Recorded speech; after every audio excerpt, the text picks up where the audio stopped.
Trey Nitty.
What's going on, brothers?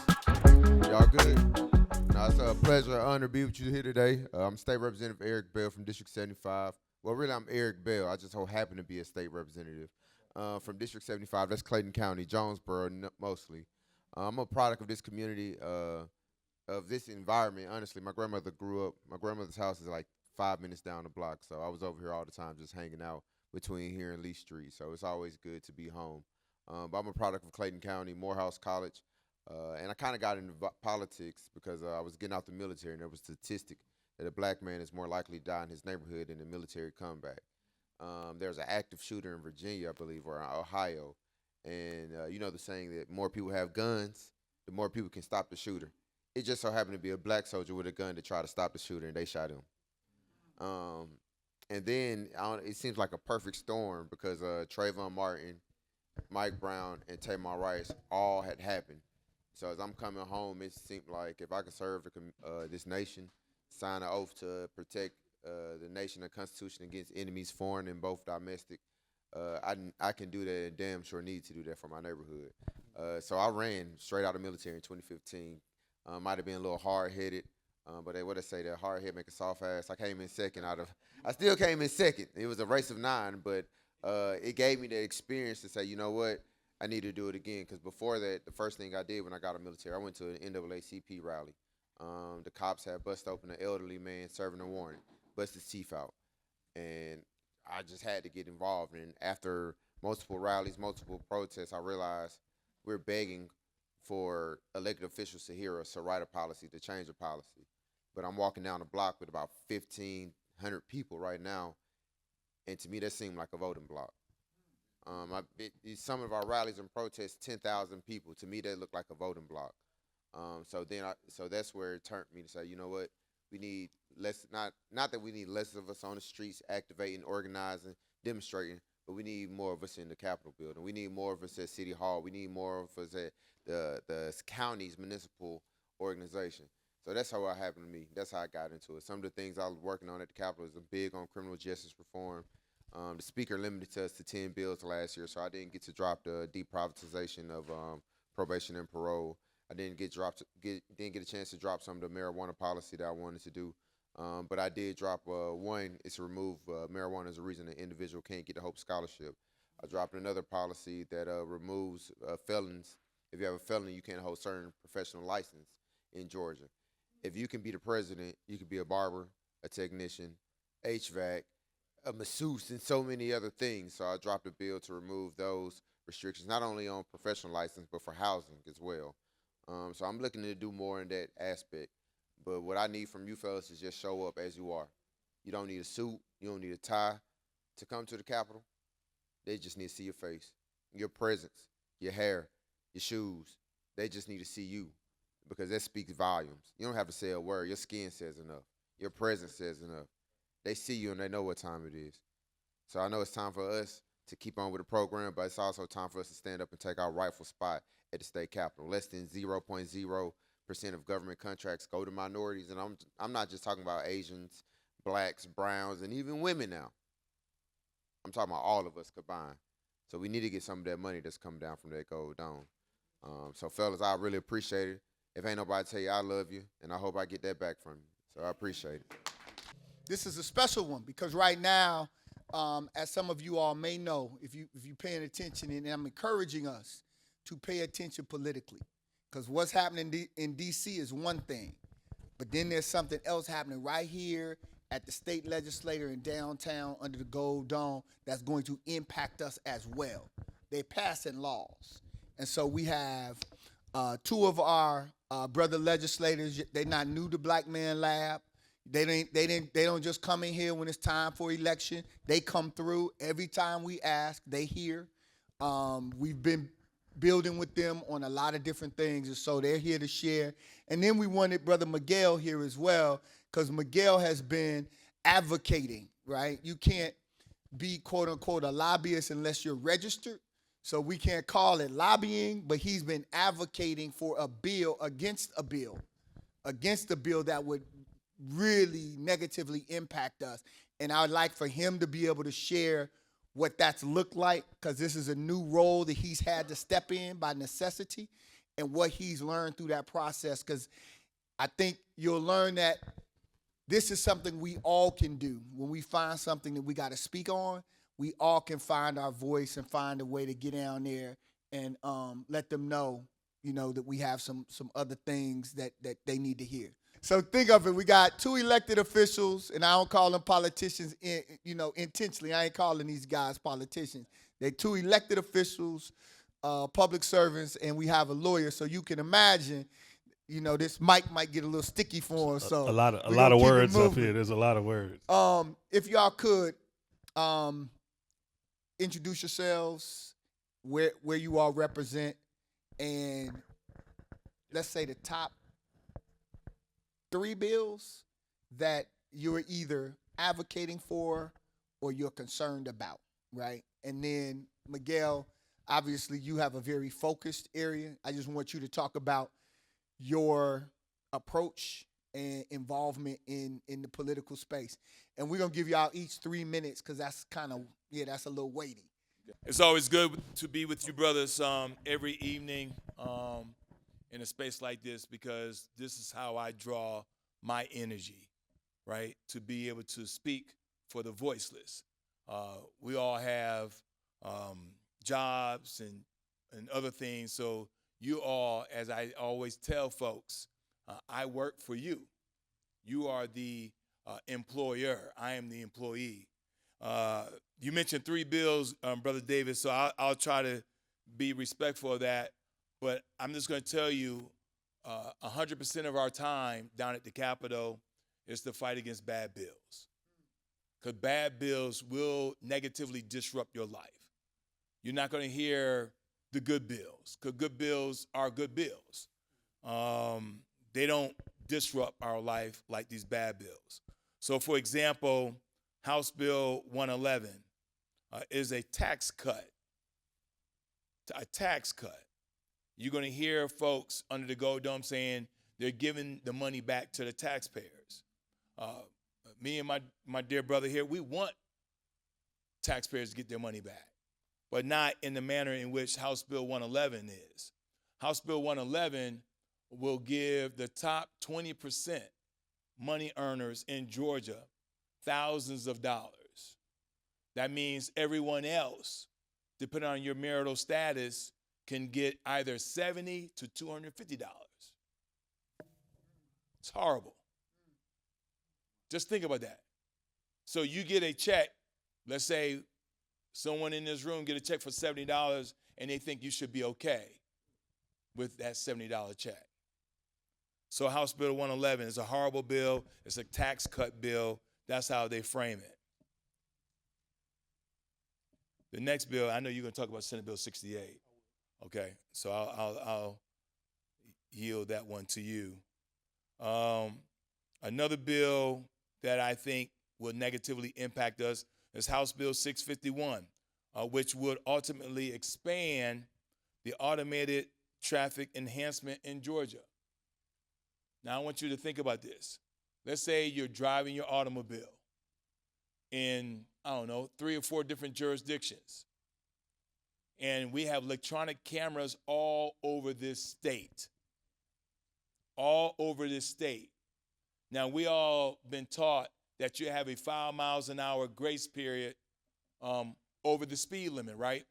But you can set these cameras to trigger if you exceed 1 mile per hour.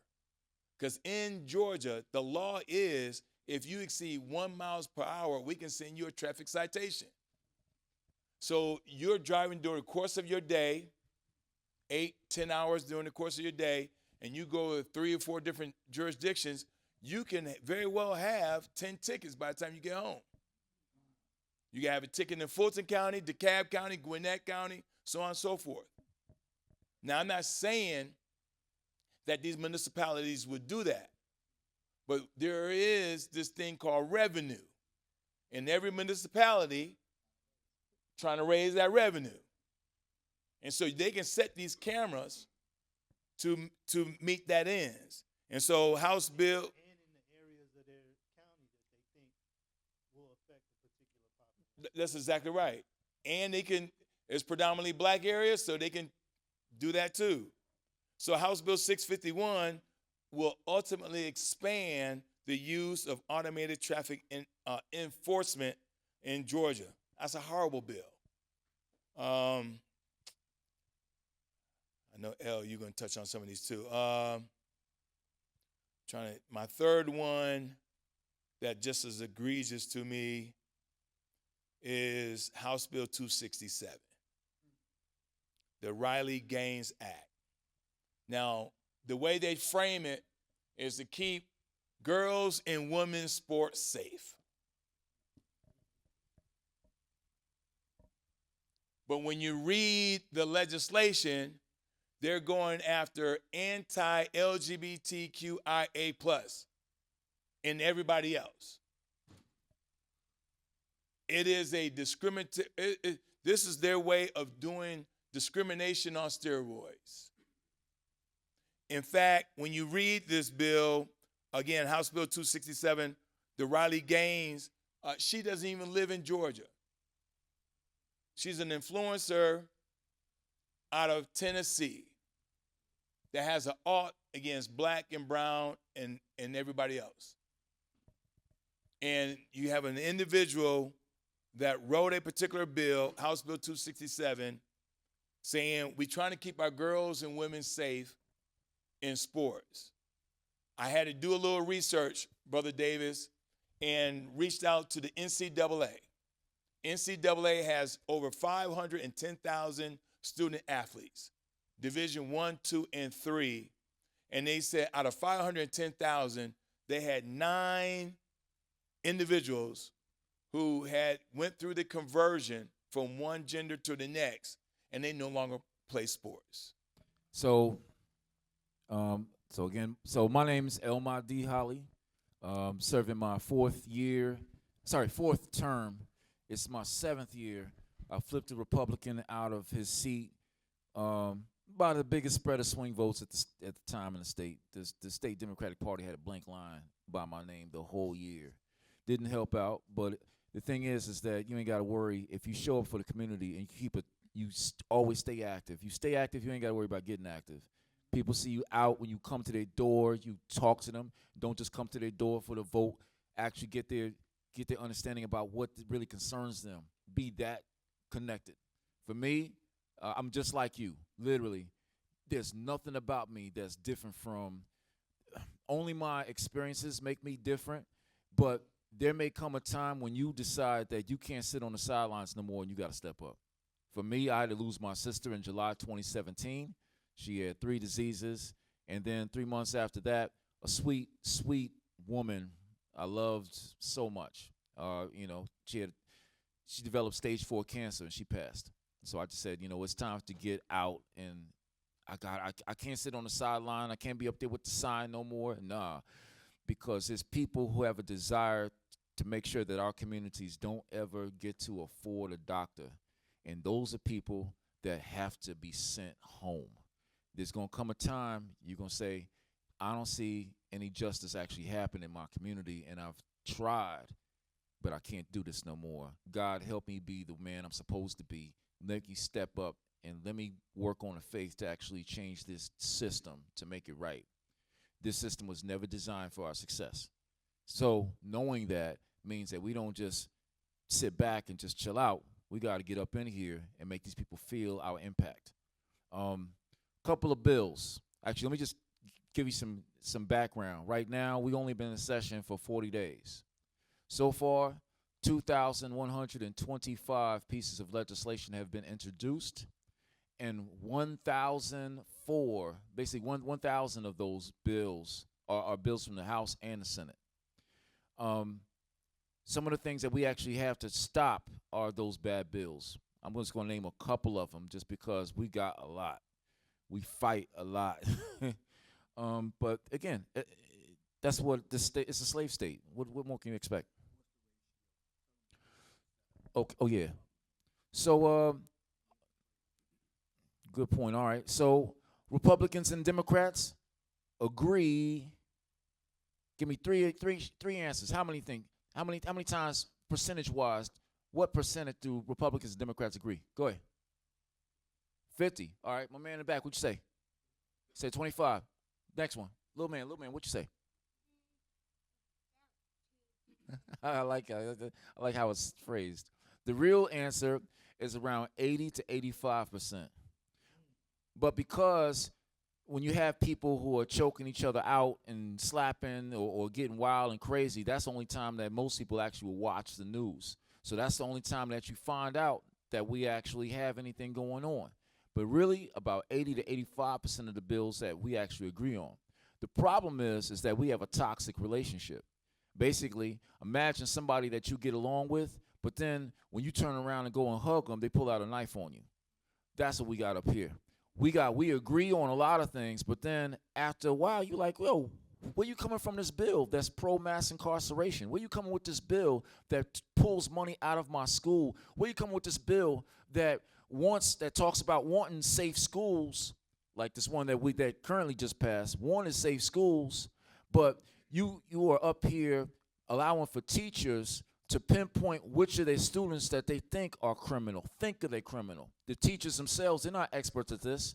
And then they developing a full file on each of those students, but it's not really clear about who's actually getting that information. Law enforcement, they have access to that. Outside entities can have access to the file on each of the students, and now only will it take for parents at the very end to be able to argue, to submit the case to say that their child is not a criminal. But guess what? If the parents or the guardians don't step up to actually say that, that child now has a criminal record that you've now allowed for our local law enforcement to be able to carry that. And basically, they got early cases on everybody coming through the school system. Me and my partner voted against that, but it still passed. What was that? Okay, we'll give it to you later. Okay. A bill that I don't like, I'm on the Judicial Non-Civil Committee. Basically, it's a criminal law committee. Just got put on there from many years working in the courts with brother Maoli was right there with me.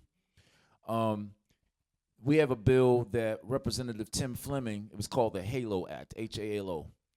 And the HALO Act, what it does is it makes it intends to protect law enforcement officers from anybody trying to interfere with them.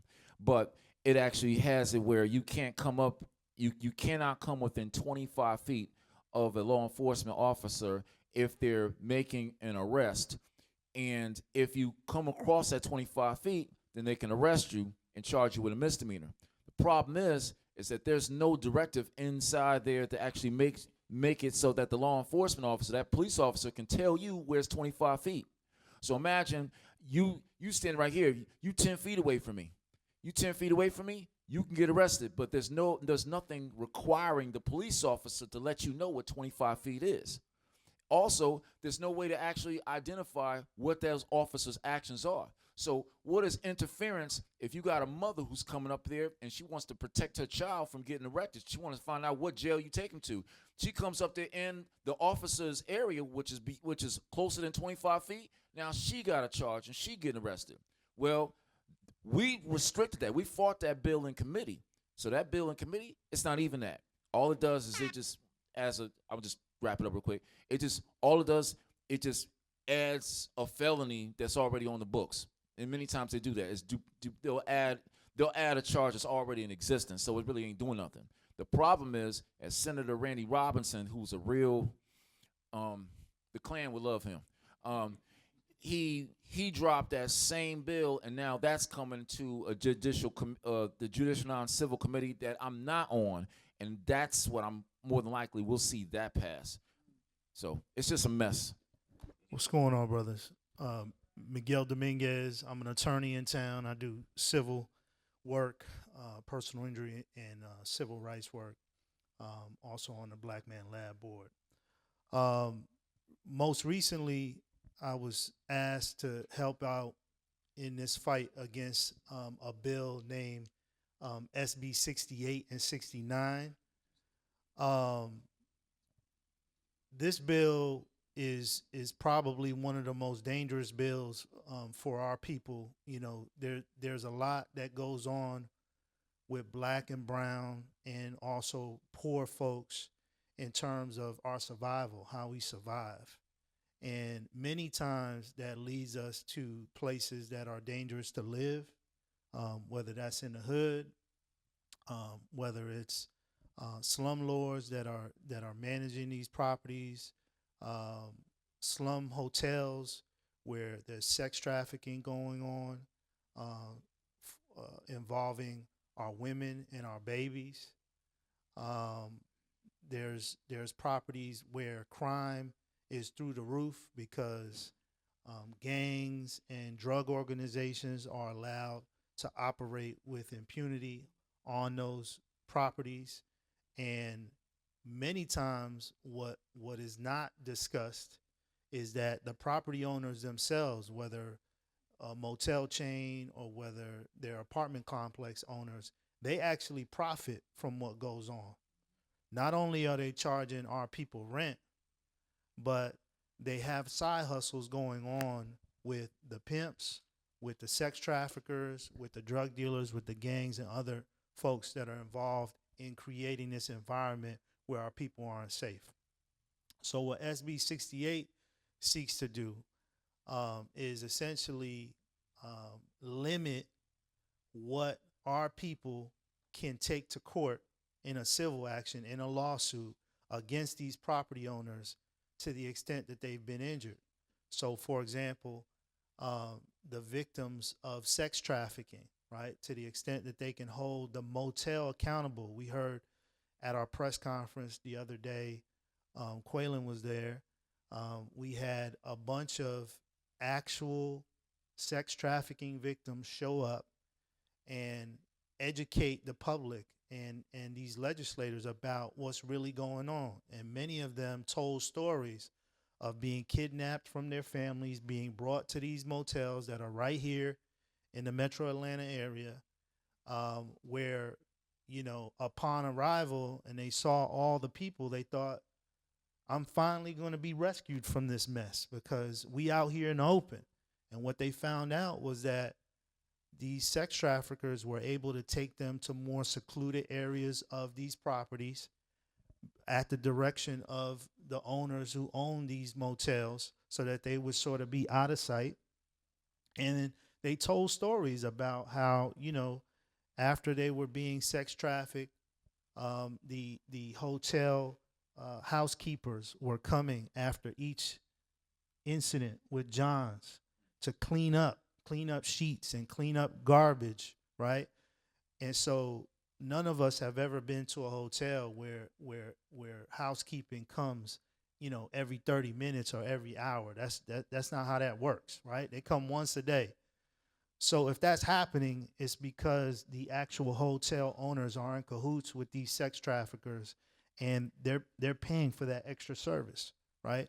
And so the hotels know what's going on.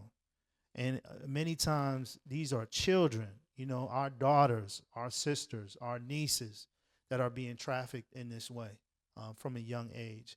And so what this bill seeks to do is give those business owners immunity from lawsuits. It literally, through certain language that's placed in this bill, make it so that, for example, The only thing you can sue a hotel for or a property owner, such as a gas station where there's a lot of violence going on, they put in certain language like you can only sue for a physical defect, meaning a physical defect would be something on a property like a raised sidewalk or a hole in the ground that you actually fell and injured yourself on. So all of the crime, right, sex trafficking, drug dealing, shootings, that wouldn't be a physical defect. So it doesn't explicitly say you can't sue if you've been sex trafficked, but by default, because they put that physical defect language in there, now all of those cases have been removed. Who's affected by that? Us. All right. One last thing about that bill that's just completely outrageous. It actually has a section that doesn't allow for attorneys like Mowley and myself who try these cases in a courtroom on closing argument to actually articulate a number to the jury in terms of the value of the damage that was done, right? So think about serving on the jury and the lawyers, your lawyers, or the lawyers that are representing the victims not being able to articulate why this harm to you is worth a particular amount of money and being able to explain that, right? All of it, every part of that bill has, I think, 8 sections in it. Almost every part of that bill, except for one that's hard to argue with, but the rest of it is literally just a bunch of just intertwined webs that has been created to make sure that we're kept out of the courtroom. And so I've been down there almost on a daily basis fighting that bill on behalf of us, of victims. And the biggest part of the work really has been meeting with brothers like this. And this is my guy. This is my frat. He saw, to his credit, I want to share this story before I pass the mic. He saw me down there, I think it was last week or the week before, going in and out of different legislators' offices. And my focus was on legislators that I had gotten intel were for this bill. I didn't think he was for the bill, so I didn't even stop by his office. But he saw me. He was like, "Hey, bro, come here."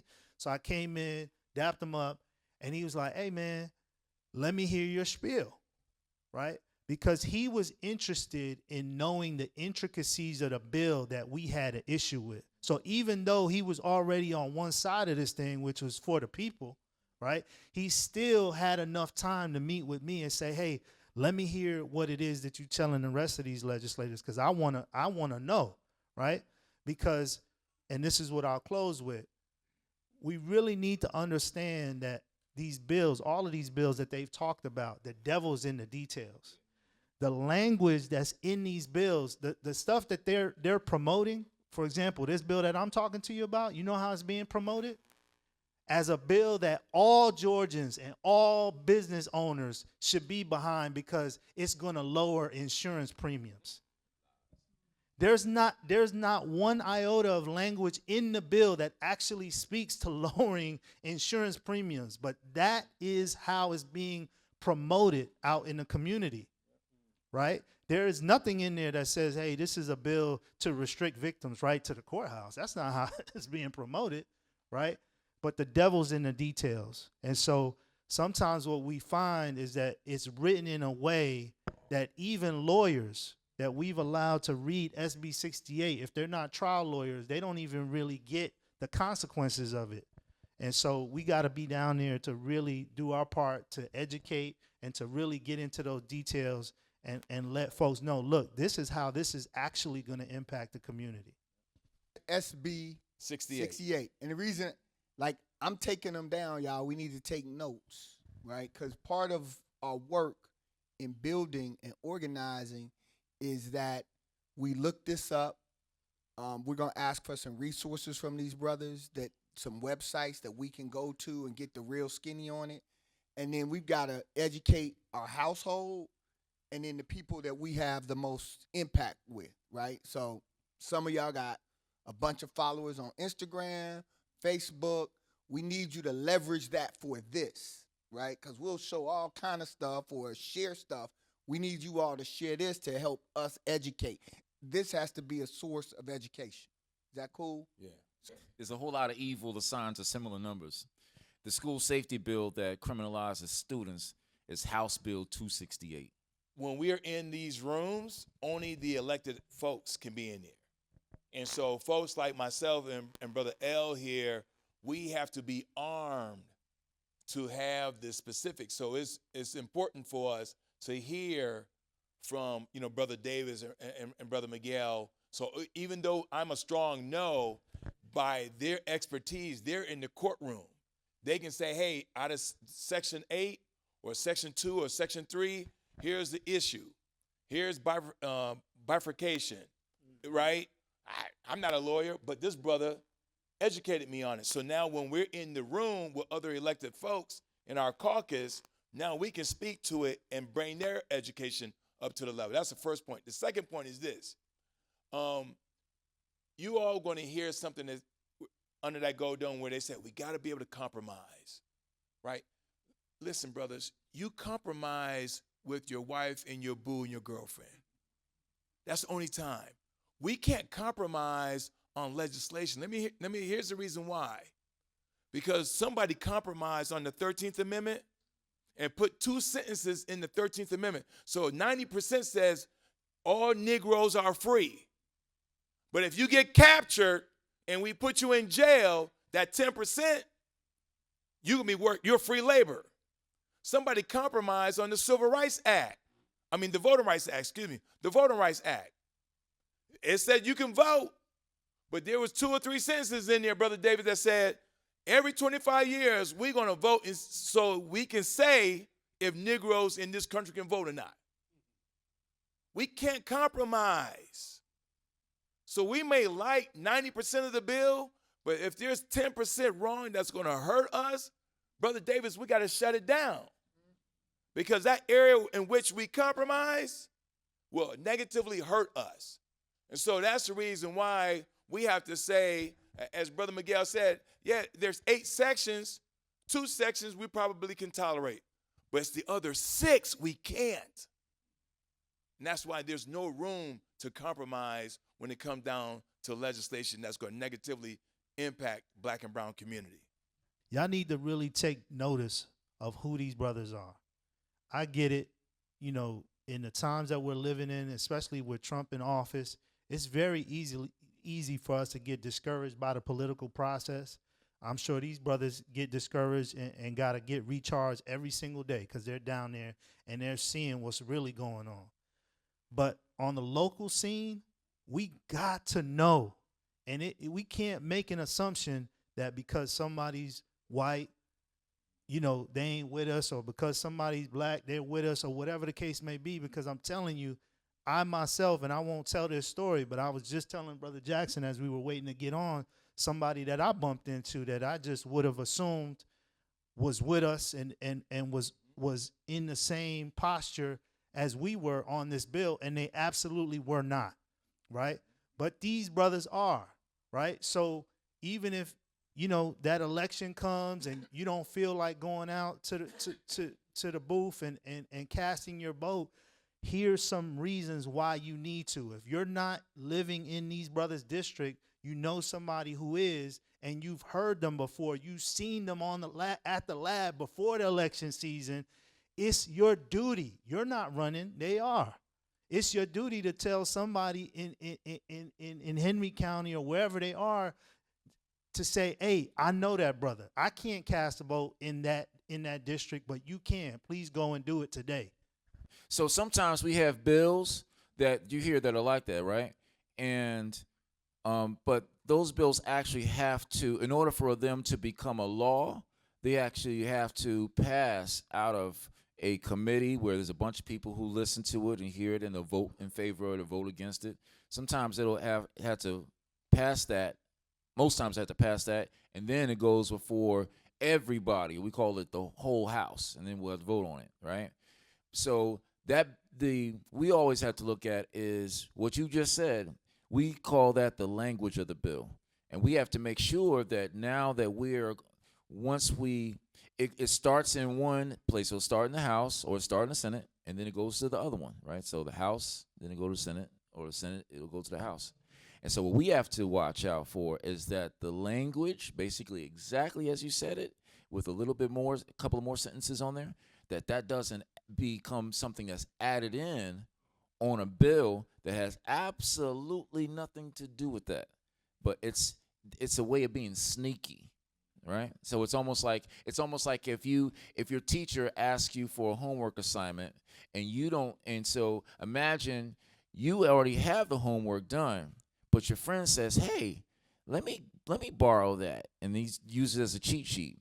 Then he says, "You know what? Let me use that cheat sheet. I'm gonna add that to yours, and I'm gonna put it under your name.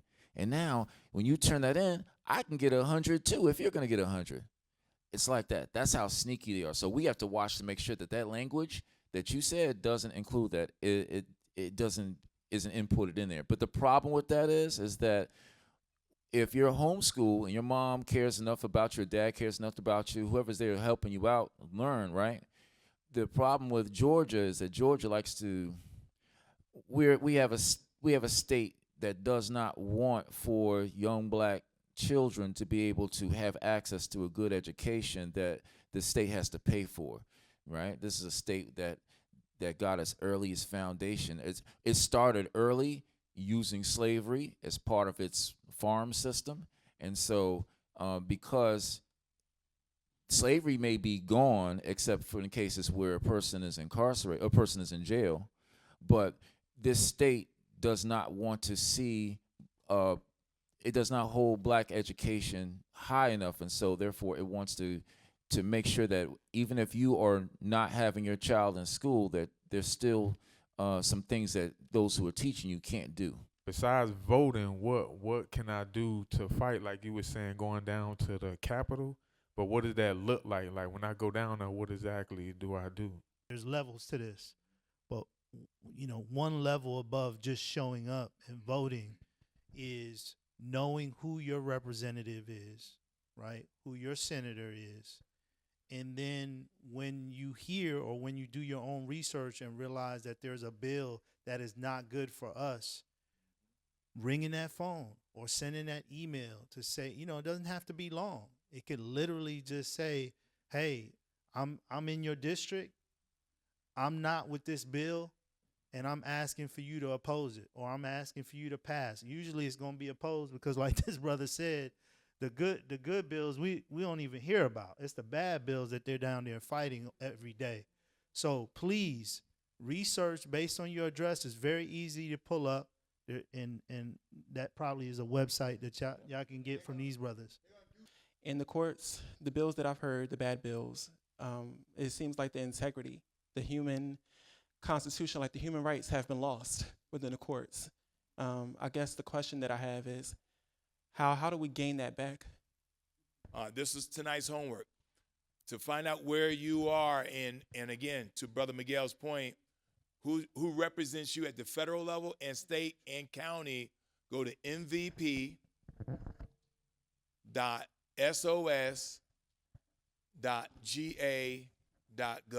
I almost did the military thing. Mike Victor Papa Sierra Oscar Sierra.golfalpha.com, right? mvp.sos.ga.gov, G-O-V. The second website is Legis, that's Legis .ga.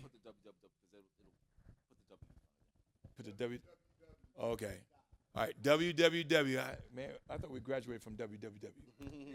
Okay. All right. www.legis.ga.gov. And that's where you will find the House and the Senate. That's how you will find how we're voting, right? Good and bad, and all these bills that we're talking about, good and bad. Go to vote411.org. Okay? Vote, VOTE, 411.org. That's something that's put out by the League of Women Voters, and it'll give you a whole breakdown of where everybody is and what your district look like. But one main question was in terms of education. What do they decide? what do they speak about as far as like to achieve the achievement gap with the education with a literacy rate with students? Like, have they decided any bills that would address those issues?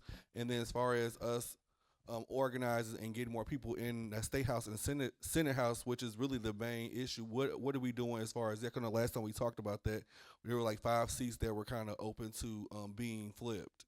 Address your first question, brother, we're just trying to keep the Department of Education alive right now, to be honest with you. They've already fired 50%, 50%, at the federal level as it relates to the Department of Education. So they're trying to dismantle and abolish the Department of Education. If that goes away, Pell Grants and everything else goes away. And then it precipitates down to the state level. And I can just tell you, Brother L mentioned $40 billion, but we can't sustain the gap with the federal government will create down to the state level. And so we just trying to keep the Department of Education alive. To answer part B to it, next year, our goal is to flip the House. We're 11 seats away. It's easier to flip the House than it is the state Senate. The state Senate, the way the lines are drawn, is still going to remain 33-23. As it relates to bills, is a deep dive, right? Like there's a lot. He talk about 1,000 different bills, but what's important is for us to at least put our toe in the water and get involved, right? We have to just get involved, find something that is of importance to you, and then get down to the Golden Dome, right? And then know who your legislators are and so on and so forth, so that you know who to go to say, hey, that ain't right. At the end of the day, we have to be able to say that ain't right. But the problem is, if we don't know what's not right, then we're just going to continue to get run over. Everybody cool? Impact by the 3 strikes. 3 strikes. Anybody know somebody that was impacted by the disparity of treatment between crack cocaine and powder cocaine, right? These are laws, y'all. So if anybody keep telling you it ain't gonna affect me, these laws don't matter, they impacting us every freaking day, right? Because they pass a law, and then that law impacts how we live and how our brothers and sisters live and move. So don't let them give you the myth. That's what they've been selling. So if you're on the wrong Instagram algorithm, they gassing you up, making it seem like, oh, your life ain't gonna change. Your life is changing every day. Every law that they pass impacts us, and we just don't realize it until after the law is passed. So that's why this moment, we got to be engaged, involved, and on their head, and not allow it to just be without any pushback from us. Everybody all right with that? And I'm saying that from a person, I didn't start going down to the Capitol until I was in my 40s. So this ain't, I'm telling you that this is just something we got to take up, and we got to just roll with it and rock with these brothers and do our part and keep some heat on their ass. All right? We have to work together, y'all. We're the answer. Nobody's coming for us. So we have to work together in these political spaces. We have to work to support those brothers like those you saw tonight that are in the trenches every day. We got to support them by showing up and by staying linked together. If we're linked together, can't nobody stop us. I'm a link in this chain. I'm a link in this chain. And it won't break here. And it won't break here. I'm a link in this chain. I'm a link in this chain. And it won't break here. And it won't break here. We are links in this chain. We are links in this chain. And we won't break here. And it won't break here. Ashe. Ashe.